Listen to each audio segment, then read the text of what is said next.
नवरात्रोत्सव व्याख्यानमालेत सर्व रसिक श्रोत्यांचं मी मनपूर्वक स्वागत करते। या नवरात्रात आपण देवीच्या रूपांची मोठ्या भक्तिभावाने पूजा करत असतो, स्त्रीत्वातील जागर करतो। याच बरोबर जीवन पुष्ट करणाऱ्या, जीवनाला दिशा देणाऱ्या विचारांचं उद्बोधन, प्रबोधन आणि जागर ही करायलाच हवा। तो आपण या व्याख्यानमालेतून करीत आहोत आणि आजचं 6वं पुष्प गुंफताना मला मनस्वी आनंद होत आहे। त्यासाठी मी संस्थेचे संस्थापक अध्यक्ष माननीय नागेशजी हुलावळे सरांचं मनपूर्वक आभार मानते आणि हे पुष्प गुरु स्वरूप असणाऱ्या माझ्या सर्वांच्या चरणी मी अर्पण करते। गुरुर् ब्रह्मा गुरुर्विष्णू गुरुर्देवो महेश्वरा गुरु साक्षात परब्रह्म तस्मै श्री गुरुवे नमः। माझ्या भारतीय संस्कृतीने गुरुला अतिशय उच्च स्थानी ठेवलेला आहे। गुरु हा साक्षात परब्रह्म समान मानला जातो। मातृदेवो भव, पितृदेवो भव आणि मग नंतर लगेच आचार्य देवो भव मानणारी आमची ही संस्कृती आहे। आपल्या भारतीय संस्कृतीत गुरु शिष्याची परंपरा ही फार मोठी आहे। संस्कृत मधील एक वचन आहे, गुरु एक जगी त्राता।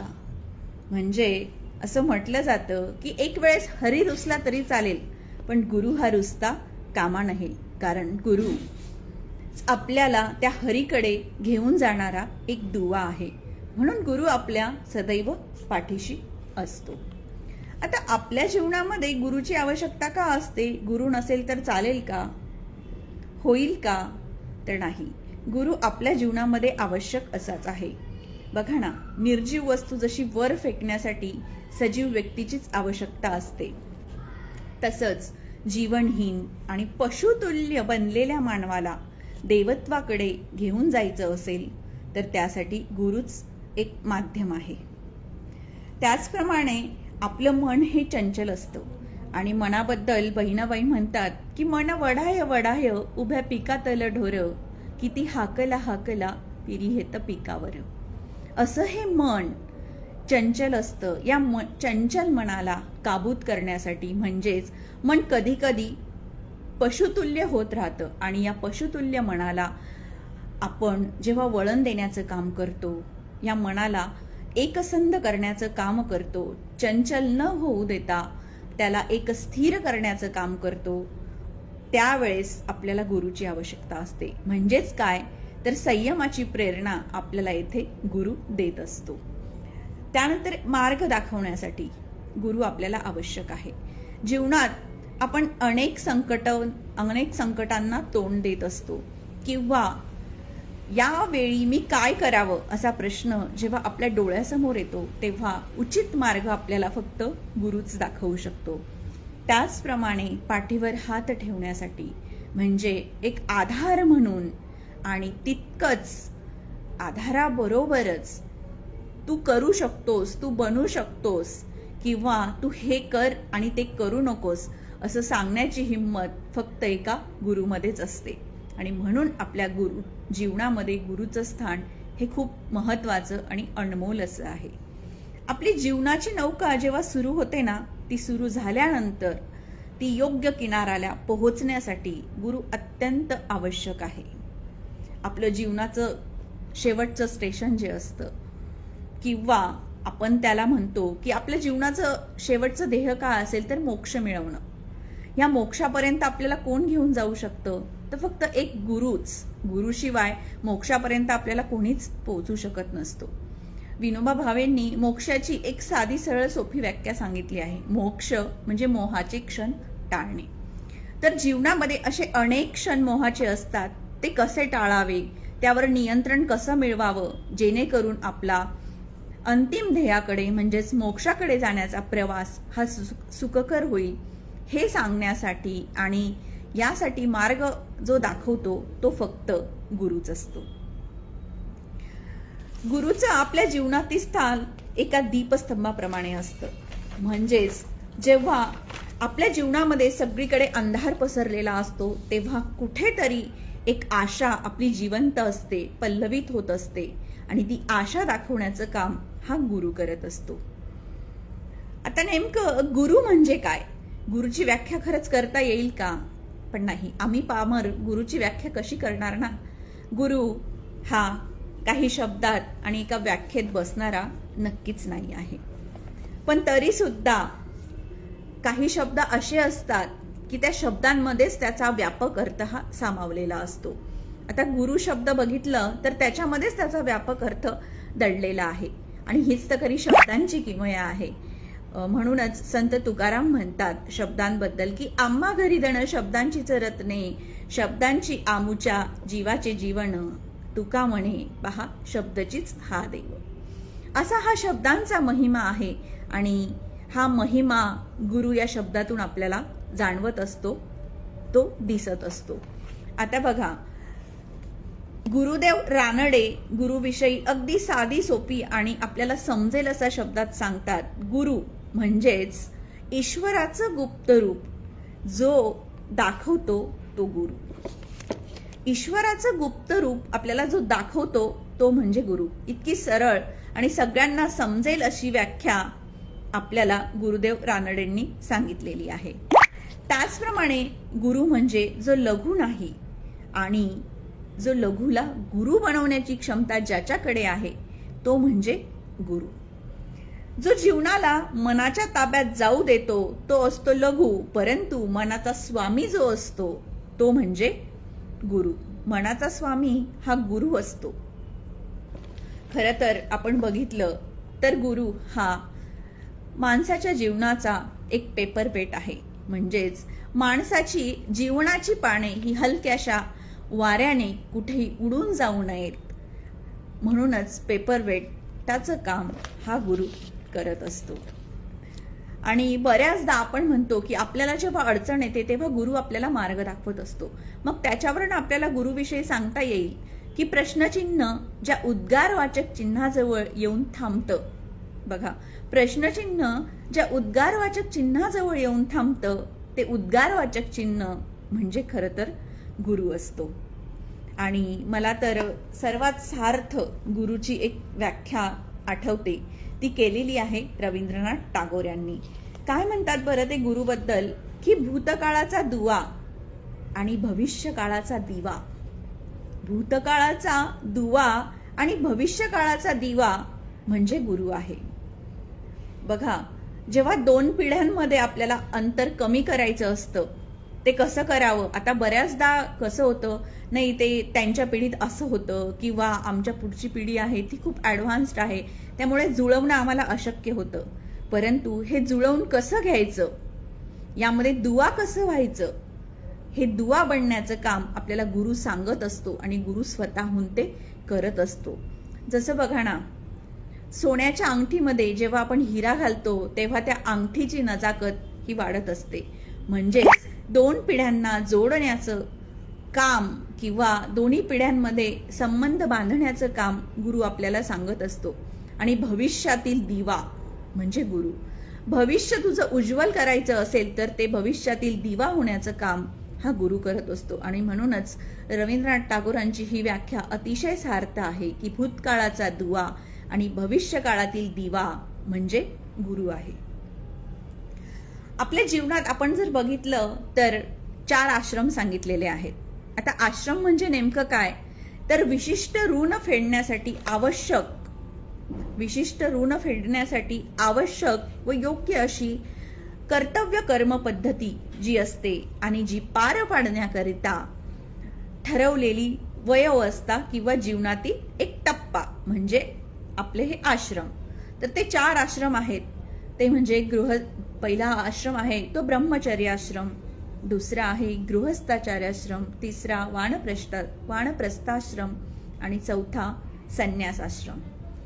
तर या आश्रमांची अशी वर्गवारी केल्यानंतर आपल्याला गुरु कोण कोण असतात, या आश्रमामध्ये गेल्यानंतर गुरु कोण असतात आणि गुरु म्हणून कोण कोण आपल्या जीवनामध्ये येतं याचा ढोबळमानाने विचार केला तर अष्टगुरु आपल्या जीवनामध्ये येत असतात. तर ते अष्टगुरु कोणते, तर सर्वात प्रथम येते ती म्हणजे माता. आई ही प्रत्येक बालकाची ही पहिली गुरु असते.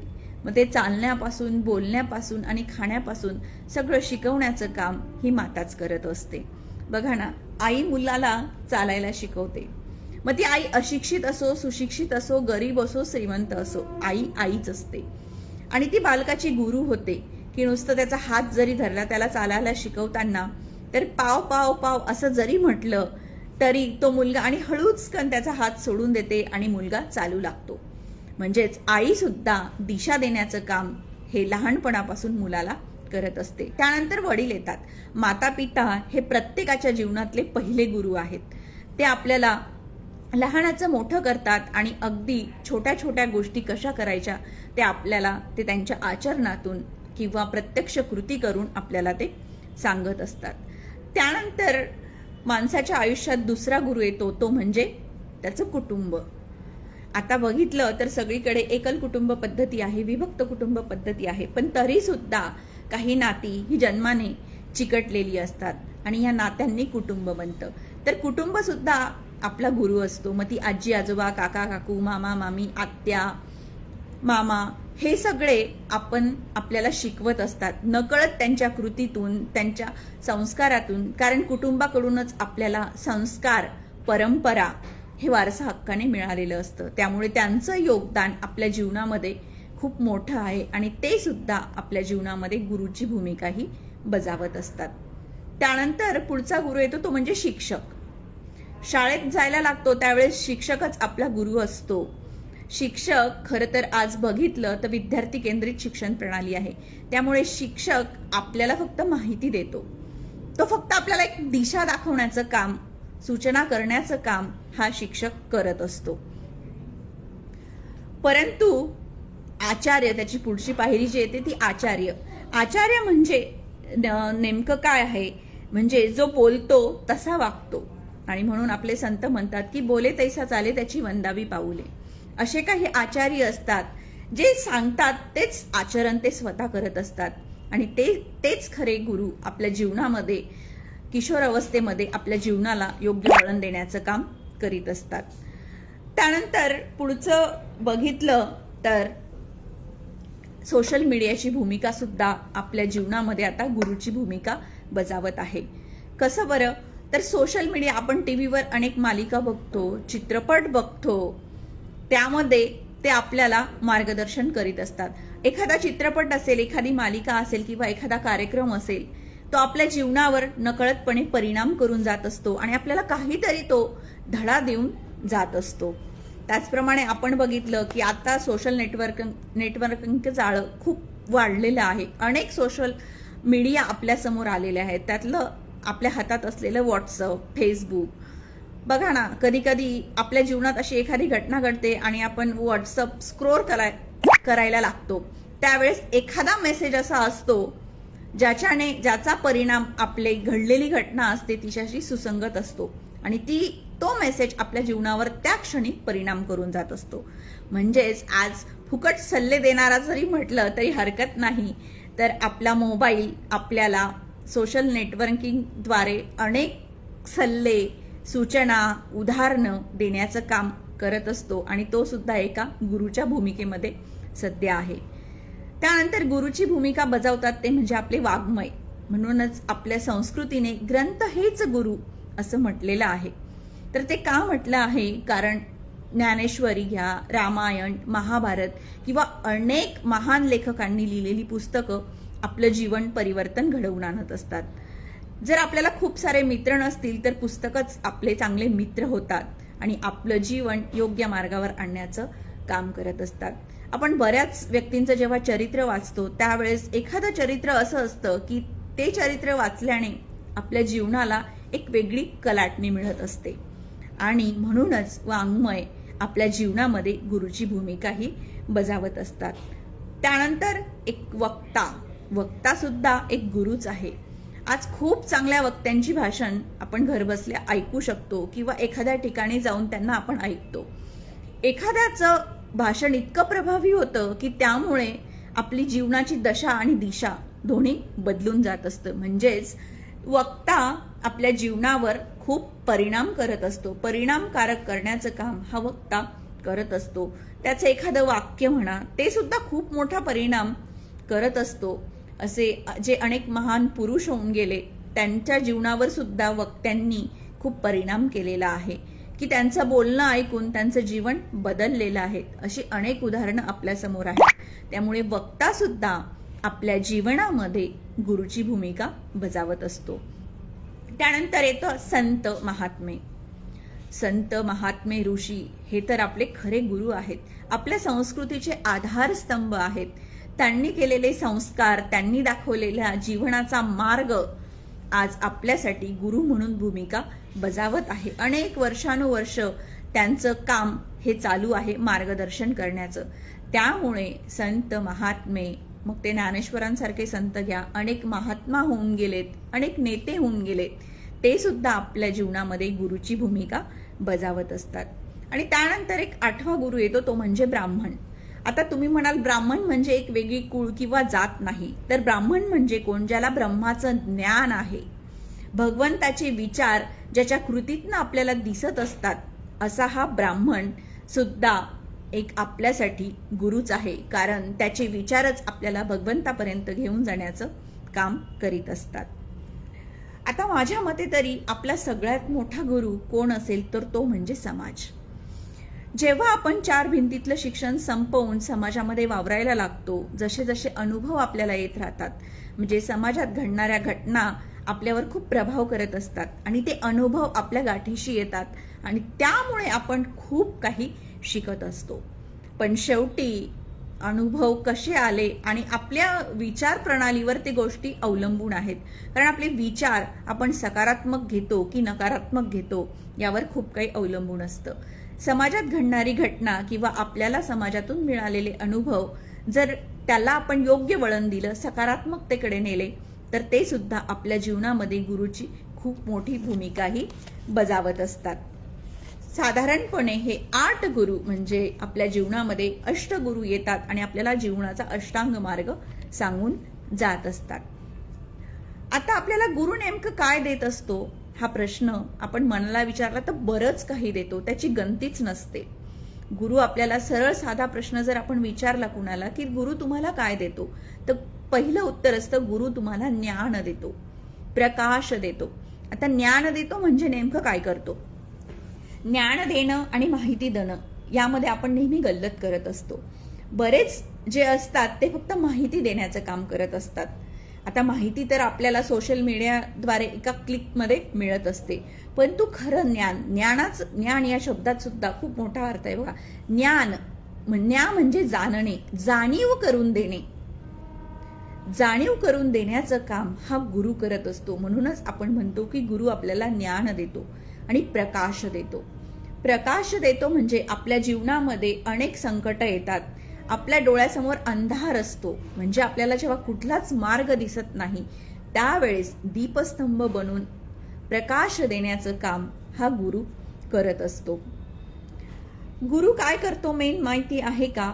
तर गुरु काय करतो, आपल्यामध्ये बरंच काही आहे पण त्याची जाणीव आपल्याला नसते. म्हणून विनोबा भावे म्हणतात की तुझं आहे तुझं पाशी, परी तू जागा चुकलासी. तुझी योग्य जागा काय आहे हे दाखवण्याचं काम गुरु करत असतो.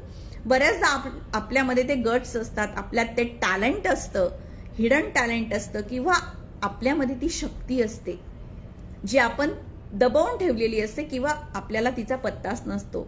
जसं बघा ना, मृगाकडे कस्तुरी असते पण त्या कस्तुरी तो इकडे तिकडेच शोधत असतो, पण सुगंध हा त्याच्या आतमध्येच भरलेला असतो. असंच आपल्या जीवनामध्ये सुद्धा असतं. तो सुगंध बाहेर काढण्याची गरज असते, पण ती कुणीतरी सांगायला हवं, ती जाणीव करून द्यायला हवी, ते ज्ञान द्यायला हवं आणि ते ज्ञान देण्याचं काम हा गुरु करत असतो. आपल्यामध्ये कॅन्डू वृत्ती डेव्हलप करण्याचं काम हा गुरु करत असतो. तू करू शकतोस, तू बनू शकतोस, तू यश मिळवू शकतोस, हे जेव्हा ठामपणे कुणीतरी सांगतं ना आपल्याला, त्यावेळेस त्याचा आपल्या जीवनावर खूप मोठा परिणाम होत असतो आणि ते करण्याचं काम गुरु करत असतो. एक उदाहरण आहे, आपल्या सगळ्यांना माहित आहे, जेव्हा सीतेचं हरण होतं त्यावेळी रामाला प्रश्न पडतो, सगळी वानर सेना जमलेली असते की सीतेपर्यंत आता कोण पोहोचणार म्हणून. तर काय होतं, सगळेजण म्हणतात की नाही, आम्ही अर्ध्याच रस्त्यापर्यंत पोहोचू शकतो किंवा आम्ही तिथपर्यंत जाऊ शकत नाही कारण आमच्यात ती क्षमता नाही आहे. मग यावेळेस जांबुवत पण बसलेला असतो आणि जांबुवत म्हणतो की मी जाऊ शकतो, पण माझं वय खूप झालेलं आहे, त्यामुळे मी कदाचित तिथपर्यंत पोहोचू शकणार नाही. पण आपल्यामध्ये अशी एक व्यक्ती आहे जी सीतेपर्यंत ती जाऊ शकते आणि तिला परत सुद्धा आणू शकते. तर ती व्यक्ती कोणती? सगळेजण त्याच्याकडे बघायला लागतात. ते म्हणतात की हनुमान. पण हनुमान जो आहे त्याच्यामध्ये ही शक्ती होती, पण त्याला त्याची जाणीव करून द्यावी लागली. कारण हनुमानाने एक छोटीशी चूक केली होती आणि त्याला शाप मिळाला होता की तुझी शक्ती जेव्हा गरज असेल त्याच वेळेस तुला ती आठवणार नाही. पण आपल्या संस्कृतीत एक खूप छान आहे की शापाबरोबर उशाप पण मिळतो. मग त्याला उशाप मिळाला होता की कुणीतरी एक महान व्यक्ती तुला त्याची जाणीव करून देईल. आणि जांबुवत तेव्हा हनुमानाला याची जाणीव करून देतो की तुझ्यामध्ये ती शक्ती आहे. त्यावेळेस हनुमान ती शक्ती जागृत करतो आणि तो लंकेमध्ये जातो. म्हणजेच काय, या ठिकाणी जांबुवत हा त्याचा गुरु झालेला आहे. असंच गुरु आपल्या जीवनामध्ये सुद्धा आपली शक्ती तुझ्यात आहे हे सांगतात आणि आपल्याला यशाचा मार्ग किंवा ती वाट आपल्याला ते दाखवत असतात. एक छोटीशी गोष्ट आहे माझ्या वाचनात आलेली की एक राजू नावाचा एक खोडकर मुलगा असतो. तो डोंगरी भागामध्ये राहत असतो, खूप खोड्या करत असतो. त्याच्याकडे सगळेजण वाईट नजरेने बघत असतात की हा काहीच करू शकत नाही, हा खूप ढ आहे, सगळ्यांना त्रास देतो, खूप खोड्या करतो. आई वडील पण खूप चिंतित होतात की या मुलाचं आपण काय करायचं म्हणून. तर ते त्याला शहरातल्या शाळेमध्ये टाकतात. तिथे गेल्यावर सुद्धा त्याचे उद्योग हे चालूच असतात. तो खूप खोड्या करतो. मग शिक्षक त्याला खोड्या केल्या की अजून मारतात आणि हे सत्र चालूच असतं. त्याच शाळेमध्ये एक मिलिंद नावाचे सर असतात. तर त्याच्याकडे ते बघत असतात की हा मुलगा आहे, हा खूप खोड्या करतो आणि मार खातो आणि जितका मार याने खाल्ला त्याच्या डबल खोड्या करण्याचं काम तो करतो. मग त्यावेळेस ते सर्व इतर शिक्षकांना सांगतात की याने कितीही खोड्या केल्या तरी याला तुम्ही शिक्षा करू नका. मग ते तसंच होतं. एक दिवस ते त्याला बोलवून घेतात आणि सांगतात, राजू बाळ, तू खूप हुशार आणि गुणी आहेस बरं का. त्यावेळेस त्याला थोडं वेगळं वाटतं की ते म्हणतात की नाही, मी तर खूप गुणी आणि हुशार तर अजिबात नाही. मला ते म्हणतात, असं का म्हणतोस तू? कारण सगळे मित्र मला असेच म्हणतात की तू खूप ढ आहेस, तू खूप त्रास देतो, खूप खोड्या करतोस.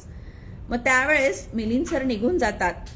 मग नंतर काही दिवसांनी तो खोड्या करतो, पण त्याला शिक्षा कोणीच करत नाही. तेव्हा त्याला चुकल्यासारखं वाटतं आणि तो त्या सरांकडे जातो की सर, तुम्ही मला असे का म्हणालेत की मी खरंच हुशार होऊ शकतो का? मला जे पाहिजे ते मी मिळवू शकतो का? ते सर म्हणाले, का नाही मिळवू शकत तू प्रयत्न तर करून बघ, तुझ्यामध्ये ते नक्की आहे.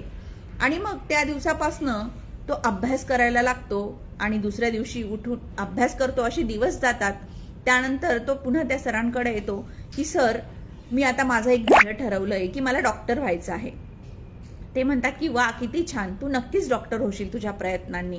आणि काही वर्षांनी त्याच्या प्रयत्नाला यश येतं आणि तो डॉक्टर होतो.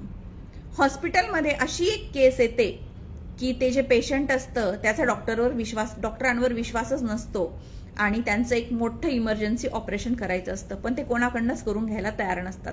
तेव्हा त्या राजूच्या हॉस्पिटलमध्ये येतात आणि ते जेव्हा ICU मध्ये पोहोचतात त्यावेळेस राजू त्यांना ओळखतो की सर, मला तुम्ही ओळखलत का? मी तुमचा विद्यार्थी राजू. आज मी डॉक्टर झालो आहे. तुम्ही मला सांगितलं होतं की तू करू शकतोस, तू बनू शकतोस, तू प्रयत्न तर करून बघ. हाच तो मी राजू. त्यावेळेस ते म्हणतात की हो, मी तुमचं ऑपरेशन केलं तर चालेल का? त्यावेळेस ते सर त्याला काय म्हणतात की नाही, माझा त्यावेळीही तुझ्यावर विश्वास होता आणि आजही तुझ्यावर माझा विश्वास आहे. आणि मग हा विश्वास ऐकूनच त्याला खूप भरून येतं आणि तो ऑपरेशन करायला तयार होतो आणि ते ऑपरेशन यशस्वी सुद्धा होतं. या गोष्टीवरनं काय कळतं आपल्याला की जर आपल्याला कुणीतरी आपल्यातली चांगल्या गोष्टीची जाणीव करून दिली, म्हणजे मिलिंद सर यावेळी त्याचे गुरुच झाले ना, ती जाणीव करून दिली तर आपण यशापर्यंत नक्की पोहोचू शकतो. परंतु आज दुर्दैवाने अशा गुरूंची कमी आपल्याला जाणवत असते. पण असा गुरु भेटला तर यासारखं आपलं दुसरं नशीब नाही. गुरुची भूमिका अशाच प्रकारे आपल्या जीवनामध्ये खूप महत्वाची असते. गुरु आपल्या जीवनामध्ये अनेक अनाकलनीय गोष्टी सुद्धा करत असतो. परंतु ज्याला आपण चमत्कार म्हणतो की असा चमत्कार झाला, आता बऱ्याच जणांचा या गोष्टींवर विश्वास आहे की नाही माहीत नाही, पण अशा गोष्टी करतो तो खरंच गुरु असतो. तो अनाकलनीय करतो, म्हणजे आपल्या बुद्धीच्या आकलनाच्या पलीकडे त्या गोष्टी असतात, ज्याला आपण चमत्कार म्हणतो. परंतु हे जेव्हा ह्या अनाकलनीय गोष्टी जेव्हा गुरु करत असतो तेव्हा त्याच्या मागे काहीतरी संदेश, काहीतरी दृष्टांत, काहीतरी दृष्टिकोन हा असतो आणि तो आपल्याला शिष्याला सांगायचा असतो. आणि म्हणूनच शिष्याकडे सुद्धा अशी नजर हवी. परंतु हीच नजर आणि हाच दृष्टिकोन देण्याचं काम हा गुरु करत असतो. आता आपण बघतो की प्रत्येक स्त्रीकडे बघण्याची नजर ही आपली माता किंवा भगिनी समान असली पाहिजे. त्याचप्रमाणे जीवनात अनेक घडणाऱ्या घटना असतात, त्यावेळी कोणत्या घटनेकडे कोणत्या दृष्टीने, अर्थातच सकारात्मक दृष्टीने कसं बघितलं पाहिजे, ही नजर देण्याचं काम, हा दृष्टिकोन देण्याचं काम हे आपल्या जीवनामध्ये गुरु करत असतो. आणि यावेळी आपण हे सगळं जेव्हा गुरु सांगतो त्यावेळी हे सगळे विचार घेण्याची पात्रता आपल्यामध्ये आहे का, म्हणजे शिष्यामध्ये आहे का, हे सुद्धा गुरु तपासून बघत असतो. जर आपण यामध्ये कुठे कमी पडत असू तर ती पात्रता आपल्यात कशी येईल याकडे सुद्धा गुरु बघतो आणि आपल्याला त्यानुसार तो मार्गदर्शन करत असतो. खरं तर गुरु म्हणजे कुंभार आहे आणि शिष्य म्हणजे तो कुंभ आहे. बघा ना, कुंभार कसा त्या मडक्याला किंवा त्या घागरीला, घड्याला आकार देण्यासाठी वरून थोपटत असतो, पण त्याचा दुसरा हात त्याच्या मध्ये असतो जो त्या घड्याला आकार द्यायचं काम करत असतो. म्हणजे त्याचे दोन्ही हात हे वेगवेगळे काम करत असतात, पण त्याचा उद्देश एकच असतो की हा घडा टिकाऊ, चांगला, दणकट झाला पाहिजे. गुरु सुद्धा अशीच भूमिका शिष्याच्या जीवनामध्ये निभवत असतो. सांस्कृतिक दृष्ट्या आपण जर बघितलं तर गुरूंचे काही प्रकार पडतात. तर ते एक एक प्रकार कोणते आहेत मी ते सांगण्याचा प्रयत्न करते. तर पहिला गुरु म्हणजे मार्गदर्शक गुरु. काय करतो हा गुरु की स्वतःला आवडणारे आणि नावडणारे दोन्ही मानण्याची तयारी, म्हणजे दोन्ही गोष्टी तो सांगत असतो. परंतु हे दोन्ही मानण्याची तयारी ज्याची असेल त्यालाच या गुरुचा लाभ होतो.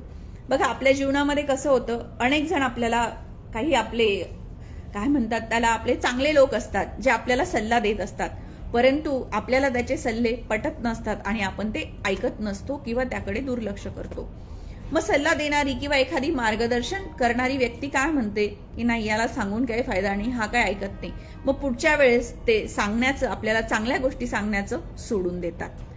परंतु जर आपल्याला मार्गदर्शक गुरु हवा असेल तर त्याच्या आपल्याला आवडणार, तो आपल्याला चांगलंच सांगतो पण आपल्याला ते आवडत नाही, अशा वेळी आपल्याला आवडणाऱ्या आणि नावडणाऱ्या या दोन्ही गोष्टींचा स्वीकार जेव्हा आपण करू तेव्हा आपल्याला हा मार्गदर्शक गुरु मिळत असतो, जो प्रत्येकाला वेगवेगळा मार्ग दाखवत असतो. त्यानंतरचा गुरु येतो पृथक गुरु. आता बघा, पृच्छक गुरु. पृच्छक म्हणजे काय, प्रश्न विचारणे.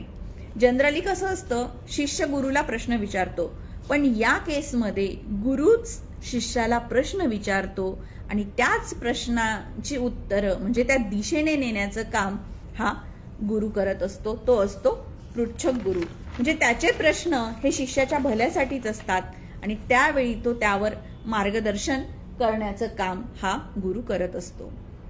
त्यानंतर पुढचा गुरु असतो दोष विसर्जक गुरु. आता हा गुरु काय करतो की शिष्य आत्मीय भावनेने विना संकोच आपले दोष याला सांगतो. बघा, हा गुरु म्हणजे आई समान असणारा गुरु आहे. आपण अनेक चुका करतो, आपल्यामध्ये अनेक दोष असतात, आपण ते सगळ्या जगापासून लपवतो. परंतु जेव्हा आपण आईच्या कुशीत जातो ना, त्यावेळी आईशी सगळं आपण सांगतो की मी असा चुकलो, माझे हे दोष आहेत. अशाच आईच्या भूमिकेमध्ये असणारा असतो हा दोष विसर्जक गुरु.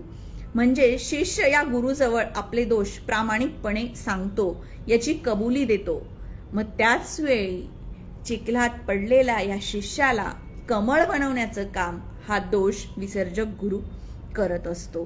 म्हणजे त्याला समजून त्याच्या अवतीभोवती कितीही चिखल असला पण तरी सुद्धा तुला कमळाप्रमाणे फुलायचं आहे हे सांगण्याचं काम आणि हे करण्याचं काम हा दोष विसर्जक गुरु करत असतो. त्यानंतर पुढचा गुरु असतो तो म्हणजे चंदन गुरु. आता ह्या नावातच सगळं काही आहे. ज्याच्या केवळ सानिध्यानेच आपल्या जीवनामध्ये सुगंध निर्माण होतो असा हा चंदन गुरु. हा गुरु आपल्या वाणीने नाही तर स्वतःच्या वर्तनाने आपल्याला उपदेश करत असतो. म्हणजे काही गुरु फक्त सांगून वाणीने उपदेश करण्याचे काम करतात, परंतु चंदन गुरु जो हा असतो तो स्वतःचं वर्तन तसं ठेवतो आणि त्या वर्तनाचा परिणाम हा त्या शिष्यावर होतो. सत्कार्यासाठी संकटे सहन करून जेव्हा एखादं काम करायचं असेल संस्कृतीसाठी किंवा चांगल्या कामासाठी, सत्कार्यासाठी ते सगळं सहन करतो. तो येणारे काटे पायदळी तुडवतो आणि संस्कृतीचा सुवास पसरवण्याचं शिक्षण तो या शिष्याला देण्याचं काम करत असतो. असा हा चंदन गुरु असतो. त्यानंतर विचार गुरु हा सुद्धा आपल्या जीवनामध्ये खूप महत्वाचा आहे, कारण शिष्याच्या अंधकारमय जीवनात तो प्रकाशदीप पेटवत असतो, प्रज्वलित करत असतो. या गुरुचा स्वतःवर आणि शिष्याच्या बुद्धीवर दोन्ही विश्वास असतो. हा गुरु मिळालं तर जीवनाचं सार्थक होतं. याचं उदाहरण द्यायचं झालं तर भगवान श्रीकृष्ण हा अर्जुनाचा विचार गुरु होता. ज्यावेळेस अर्जुन हा मोहात पडला होता, त्याचा मोह नष्ट करण्यासाठी तसेच त्याच्या बुद्धीत ज्ञान प्रकाश आणण्यासाठी या श्रीकृष्ण भगवंताने गीतेचे 18 अध्याय सांगितले आणि तो हे सांगताना कंटाळला नाही, कारण त्याचा जितका स्वतःच्या बुद्धीवर विश्वास होता तसंच त्याच्या शिष्यावर म्हणजे अर्जुनावर त्याच्या विवेक बुद्धीवर सुद्धा विश्वास होता. आणि म्हणून अशा गुरुच्या सानिध्यात जर आपण गेलो तर त्या शिष्याची बुद्धिनिष्ठा ही खुलत असते. त्यामुळे विचार गुरु आपल्या जीवनामध्ये मिळाला तर आपल्या आयुष्याचं नक्कीच सोनं होत असतं. त्यानंतर पुढचा गुरु येतो तो म्हणजे अनुग्रह गुरु. काय करतो हा गुरु, कसा असतो तर हा अनुग्रह गुरु म्हणजे अतिशय कृपाळू, अपंगाला देखील अनुग्रह करून पुढे घेऊन जातो. जशी आई बघा ना, एखादा अपंग मुलगा आहे त्याला ती कधीच कंटाळत नाही, त्याला कडेवर घेऊन ती पर्वत सुद्धा चढेल आणि त्याच्या योग्यतेनुसार अधिकारानुसार त्याला ती वाढवत असते, जपत असते. त्याचप्रमाणे हा अनुग्रह गुरु सुद्धा, मग तो मतिमंद जरी शिष्य असला किंवा काही दोष त्याच्यामध्ये असले, शारीरिक व्यंग असले, हे गुरु सुद्धा आपल्या योग्यतेनुसार आणि अधिकार नुरूप आपल्याला ते ज्ञान देण्याचं काम करत असतात. त्यानंतर पुढचा गुरु येतो तो म्हणजे स्पर्श गुरु. त्याचा स्पर्श परिसाप्रमाणेच असतो.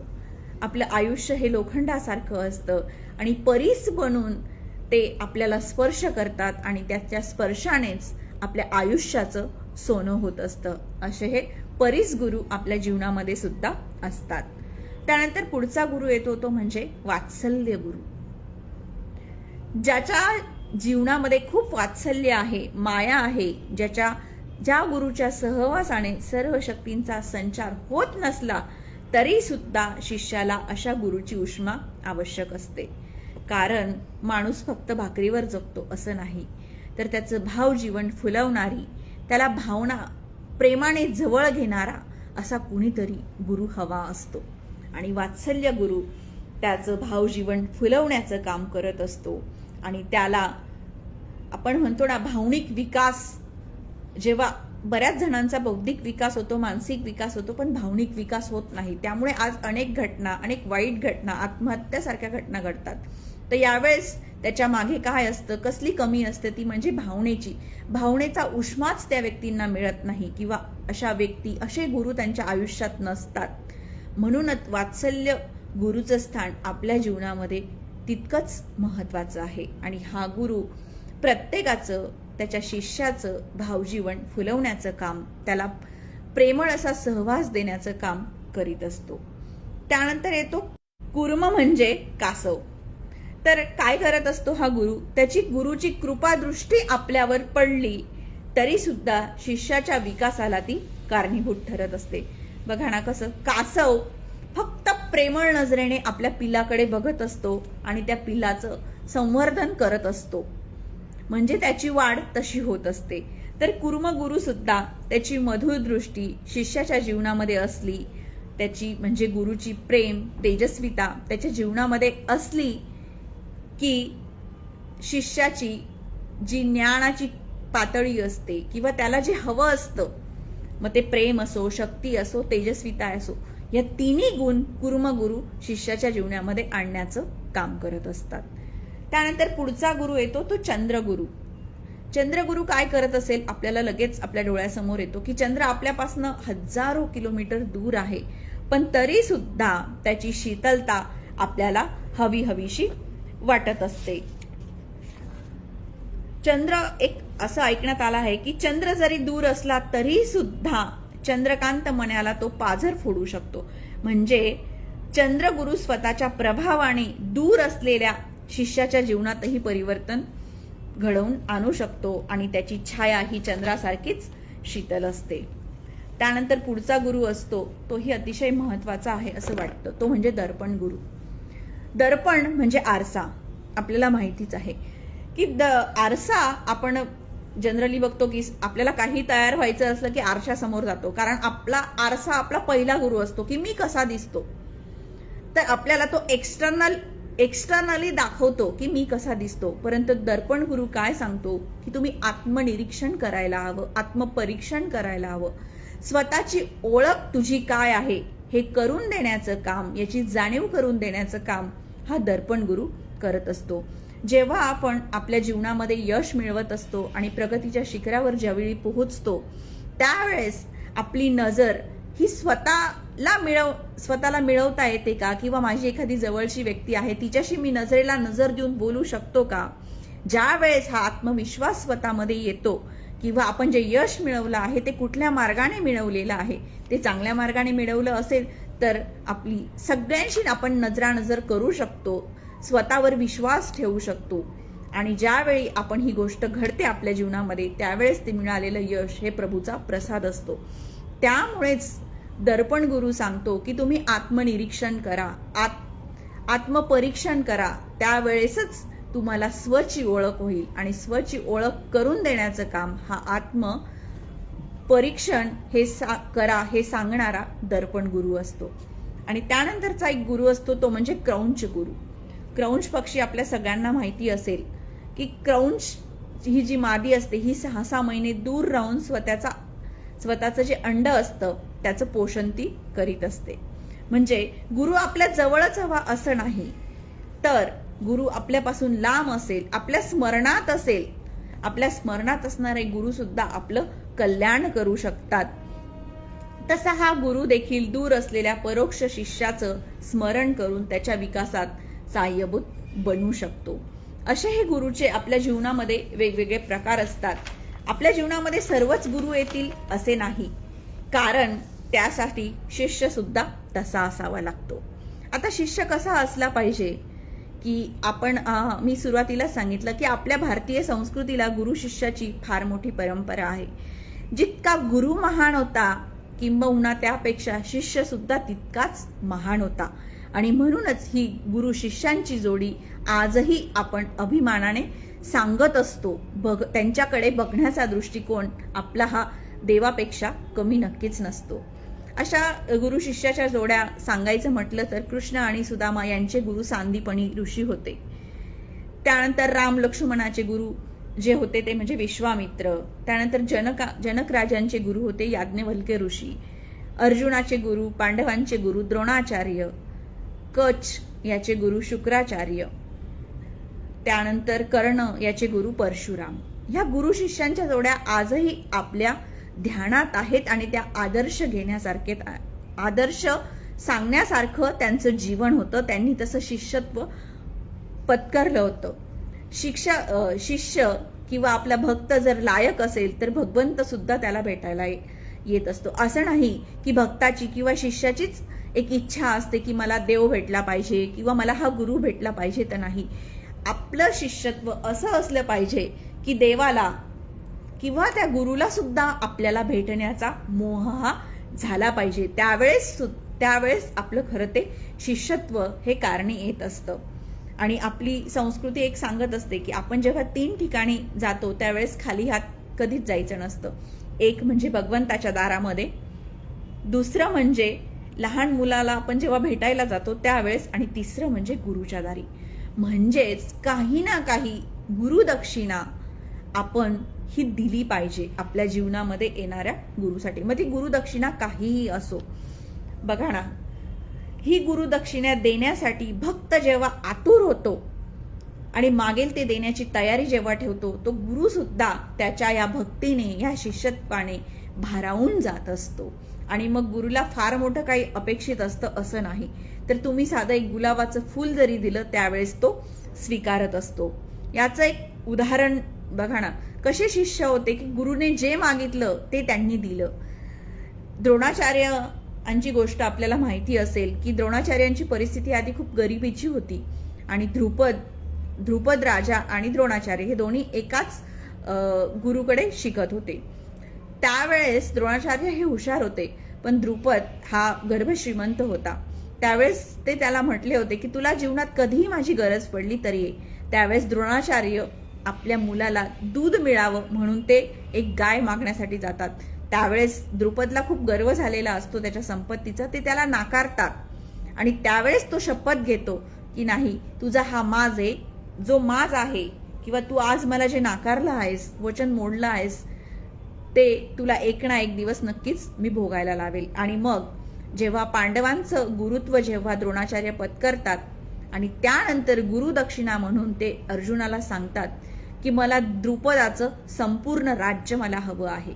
आणि त्यावेळेस अर्जुन कुठलाही विचार न करता त्या राज्यावर हल्ला करतो आणि द्रुपदाला हरवून त्याचं राज्य हे द्रोणाचार्यांकडे सुपूर्त करतो.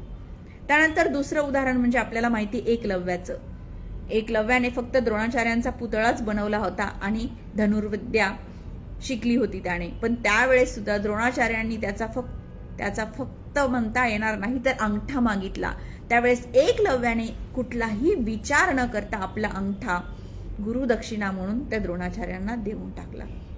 असे हे शिष्य महान होते. त्यानंतर गुरु शिष्याची जोडी एक म्हणायची तर धौम्य ऋषी आणि आरुषी त्यांचा हा शिष्य होता. तर त्यांची कथा आपल्याला माहितीच असेल तरी मी ती थोडक्यात सांगते की आरुषी धौम्य ऋषींकडे शिष्य म्हणून राहत होता, शिकत होता. धौम्य ऋषी कुठेतरी बाहेर गावी गेले होते आणि पावसाचं वातावरण नसताना, पावसाची कुठलेही चिन्ह नसताना अचानक पाऊस कोसळतो आणि धान्याची पोती असतात ती भरलेली असतात, त्या एक कोठार असतं तिथे भरलेली असतात आणि पाणी तिथे शिरणार असतं. तो खूप प्रयत्न करतो पाणी अडवण्याचा आरुषी, पण ते पाणी मध्ये त्या घरामध्ये किंवा त्या कोठारामध्ये शिरण्याचा प्रयत्न करत असता आणि हळूहळू येत असतो. यावेळेस आरुषी काय करतो की स्वतः तो झोपून जातो आणि ते पाणी अडवतो. मग त्यानंतर दुसऱ्या दिवशी तो तिथेच पडलेला असतो, तापाने फणफणलेला असतो आणि धौम्य ऋषी तिथे येतात आणि त्यांना खूप अभिमान वाटतो की तू असं का केलंस. ते म्हणतात की नाही, शिष्याने माझ्यावर जबाबदारी दिली होती की या धान्याचं रक्षण केलं पाहिजे आपण, आणि ते तुमची सांगितलेली आज्ञा मी पाळण्यासाठी हे असं केलं. मग त्यावेळेस असे जर शिष्य असतील तर गुरुला सुद्धा किती धन्य धन्य वाटतं नाही का. आणि त्यामुळेच आपल्याला त्या गुरु शिष्याच्या जोड्या आजही मार्गदर्शन करीत असतात. आपण म्हणतो की गुरु आपल्या जीवनामध्ये पाहिजे, पण असे गुरु मिळवण्यासाठी सुद्धा शिष्याला तशी पात्रता स्वतःमध्ये आणावी लागते किंवा तसं शिष्यत्व पत्करावं लागत असतं. लघुला गुरु बनवतो तो आपण म्हटलं, गुरु सुरुवातीलाच बघितलं, गुरुची व्याख्या करताना लघुला जो गुरु बनवतो तो गुरु असतो. परंतु लघु जरी गुरु झाला म्हणजे शिष्य गुरुपेक्षा महान झाला तरी सुद्धा गुरुविषयीची त्याची नम्रता ही तीळ मात्र कमी होता कामा नये. आता खरं जर बघितलं आपण, राम, लक्ष्मण, कृष्ण हे खरं तर देव स्वरूपच होते, पण तरी सुद्धा त्यांना खरं तर गुरुची आवश्यकता होती का? तसा विचार करायला गेलं तर नाहीच, कारण ते स्वतःच देव होते. परंतु तरी सुद्धा त्यांनी या संस्कृतीला एक धडा दिला, एक संस्कार दिला की तुम्ही आयुष्यात कितीही मोठे झालात, कारण तुम्ही जेव्हा लघु होतात ना त्यावेळेस त्या लघुचं गुरुत्व तुम्हाला एका गुरुने दिलं आहे हे आपल्याला विसरता कामा नये. त्यामुळेच गुरुचं स्थान हे आपल्या जीवनामध्ये तितकंच खूप असं महत्वाचं आहे. आणि हे जेव्हा लक्षात ठेवतो आपण, तेव्हाच खरं ती विद्या, ते ज्ञान किंवा जे आपण त्या गुरुकडनं मिळवलेलं आहे त्याला खरं तर चकाकी येते किंवा ते चिरकाल टिकून राहत असतं. आणि म्हणूनच विद्या विनयेन शोभते असं आपण म्हणत असतो, ते काही खरंच उगाच नाही. त्यामुळे आपल्याकडे गुरुत्व जरी आलं तरी सुद्धा ज्या गुरुने हे गुरुत्व दिलं आहे त्याविषयी नम्रता, त्याविषयीचा आदर आणि ती जाणीव शिष्याच्या मनामध्ये असणं तितकंच गरजेचं आहे. आता हे त्याचं उदाहरण बघितलं तर ज्ञानेश्वरांना खरंच गुरुची आवश्यकता होती का? ज्ञानेश्वर स्वतः आत्मज्ञानी होते, परंतु ज्ञानेश्वरी लिहून झाल्यानंतर सुद्धा ते म्हणतात की हे माझं नाही, हे सगळं माझ्या गुरुचं आहे. किती हा मोठेपणा! आणि अशाच व्यक्ती खरं तर मोठ्या होत असतात. म्हणजे प्रत्येक महान व्यक्तीच्या आयुष्यात गुरुची जागा ही खूप महान आहे, अलौकिक आहे आणि ती कोणीच बदलू शकत नाही. इतकंच काय, जर बघितलं तर दत्तगुरूंनी स्वतः त्यांच्या जीवनामध्ये 24 गुरु केले होते आणि त्याविषयी त्यांना कृतज्ञता आणि आदर सुद्धा होते. त्यामुळे काय झालं, गुरुकडून मिळालेला गुरुतत्वाचा कधी अहंकार होऊ दिला नाही त्यांनी. पण आपण मात्र थोडीशी विद्या आपल्याला गुरुकडून मिळताच किंवा आपण मोठे होताच आपल्यामध्ये तो अहंकार निर्माण होत असतो. असाच एक अहंकार की असं म्हणतात की अहंकाराचा सुद्धा माणसाला अहंकार होतो. शुद्धदेव जे होते त्यांना वैराग्याचा अहंकार झालेला होता. आणि अशा जीवनामध्ये अशाही गोष्टी असतात की मला अहंकार नाही, या गोष्टीचाच अहंकार लोकांना होत असतो. त्यामुळे अहंकार जिथे, म्हणूनच म्हटलं आहे, जेव्हा आपण प्रश्नचिन्ह घेऊन उद्गारवाचक चिन्हाजवळ जातो, म्हणजे हे उद्गारवाचक चिन्हाची भूमिका ही गुरुची असते.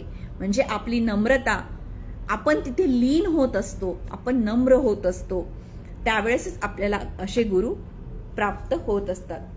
गुरु केव्हा भेटतो आणि कसा भेटतो? तर गुरु आपल्याला कुठल्याही क्षणी भेटू शकतो किंवा आपली जर पात्रता असेल तर गुरु आपल्याला त्या प्रकारे नक्कीच भेटत असतो. एक उदाहरण आहे, संत एकनाथ खूप लहान होते त्यावेळेस ते गुरुच्या प्रतीक्षेत होते की मला पण चांगला गुरु मिळावा, म्हणून ते गुरुच्या शोधात निघतात आणि फिरता फिरता ते कोपरगावपर्यंत पोहोचतात. तर तिथे गेल्यानंतर जनार्दन स्वामी असतात, जरा ते अगदी साध्या वेशामध्ये बाहेर काहीतरी काम करत असतात आणि संत तुकाराम लहान असतात. बघा ना, संत तुकाराम नाही, संत एकनाथ. तर संत एकनाथ लहान असतात. संत एकनाथांना त्या वयामध्ये गुरु मिळावा ही अपेक्षा होणं, शेवटी ते संतच होते, महानच होते, पण त्यांना सुद्धा त्या वयामध्ये गुरु मिळावा अशी लालसा होणं हे सुद्धा खूप मोठी गोष्ट आहे. आणि ते जातात, जनार्दन स्वामी बाहेर असतात, ते त्यांना सांगतात की मला जनार्दन स्वामींना भेटायचं आहे. मग ते म्हणतात ठीक आहे, तू इथे उभा राहा थोडा वेळ. मग ते मध्ये जातात. जनार्दन स्वामी आपला वेश बदलतात आणि बसतात आणि आवाज देतात, बाळ तू मध्ये ये आता. आणि मग त्यांचा तो जो लूक असतो तो बदललेला असतो, तो त्यांना नमस्कार करतो आणि थोडासा गोंधळलेला होतो की म्हणतात आता जे बाहेर होते ते कोण होते? मग ते म्हणतात, अरे बाळ, तुला गुरु अशाच रूपांमध्ये भेटत असतो, तुला तो गुरु ओळखता यायला हवा. म्हणजेच गुरु आपल्या शिष्याला हा पहिला धडा देतो की गुरु कुठल्याही रूपात असतो, तो फक्त आपल्याला ओळखता यायला हवा.